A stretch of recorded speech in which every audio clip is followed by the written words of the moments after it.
shouldn't be part of legislating. They need to learn it. They need experts, and we have to get it right. It is a law of first impression. That means it's very important that we get it right.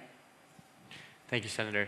And I think the point on uncertainty in general is an important one. So, Senator Moreno, you've talked about the concern around regulatory or legislative uncertainty pushing innovators outside of the states. So what are your top priorities when you think about ensuring that blockchain developers, digital assets, innovators stay in-house in the states? Well, I'll start where my colleague left off. I think it is extremely important to have people who understand the industry being a part of writing this legislation.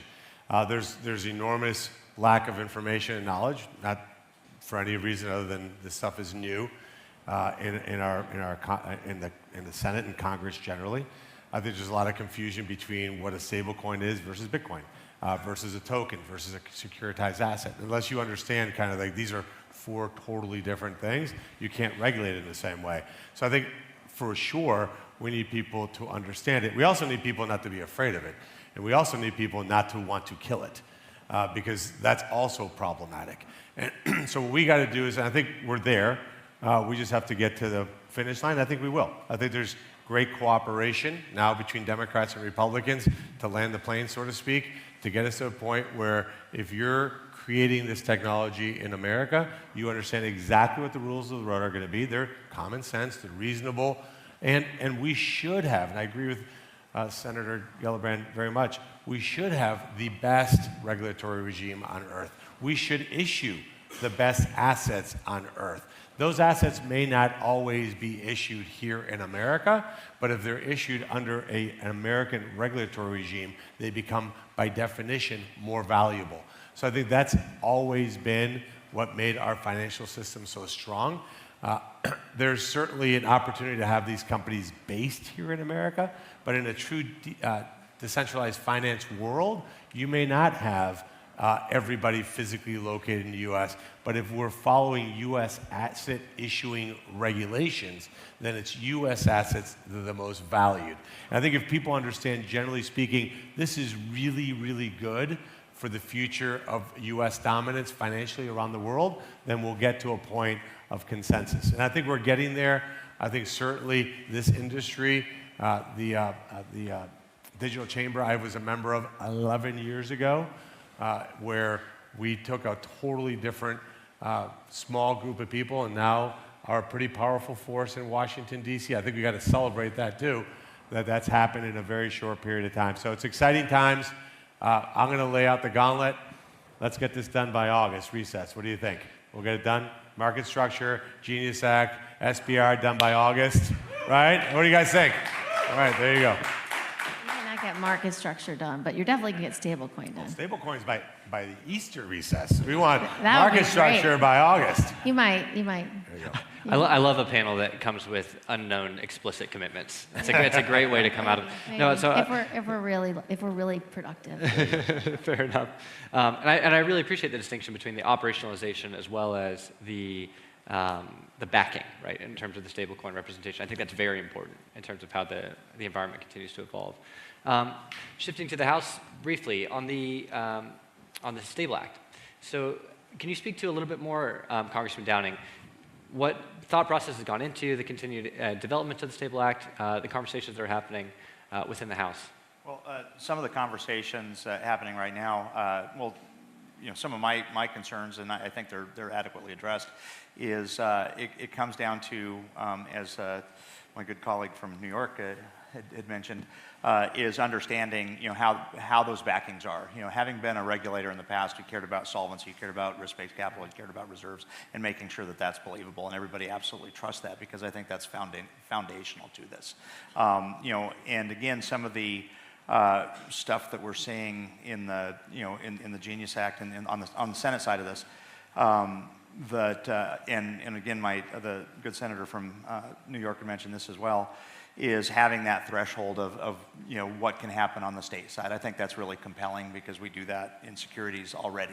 What's a intrastate offering that is outside of the Securities Act of 1933. So finding that that efficiency where you can do something and have the states decide what works in there.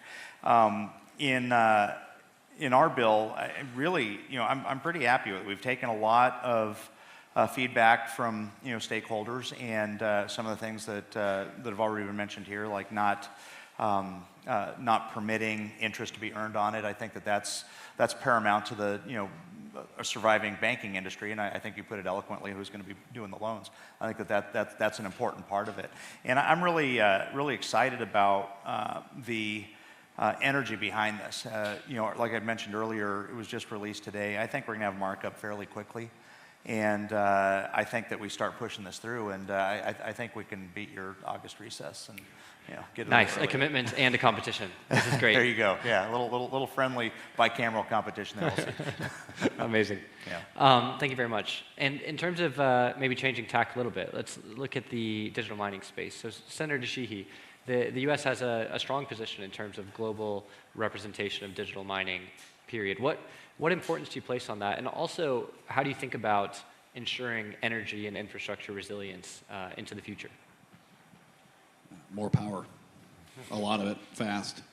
So, the regulatory environment is one piece for anything in the world. In any place you're going to invest, you want to make sure you have a stable rule of law that boxes in your ability to invest on a horizon that's secure. So I think that's table stakes, and that's something, everyone to my left is working on.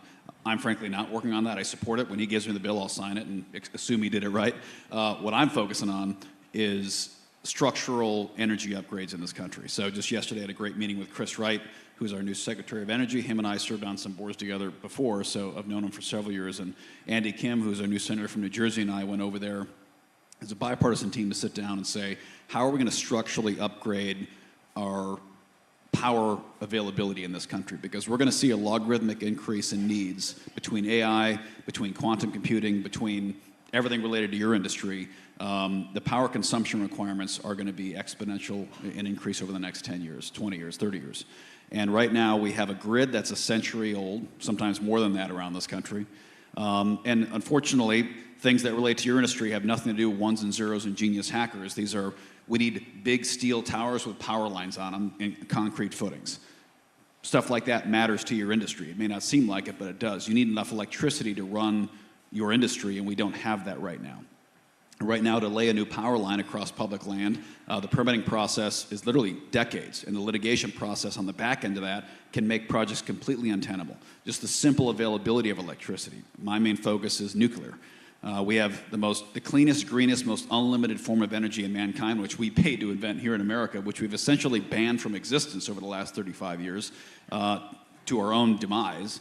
And now we're realizing we better bootstrap and kickstart our nuclear industry yet again, because that's the only way we're going to be able to meet. Wind turbines and solar panels are not going to give us what we need.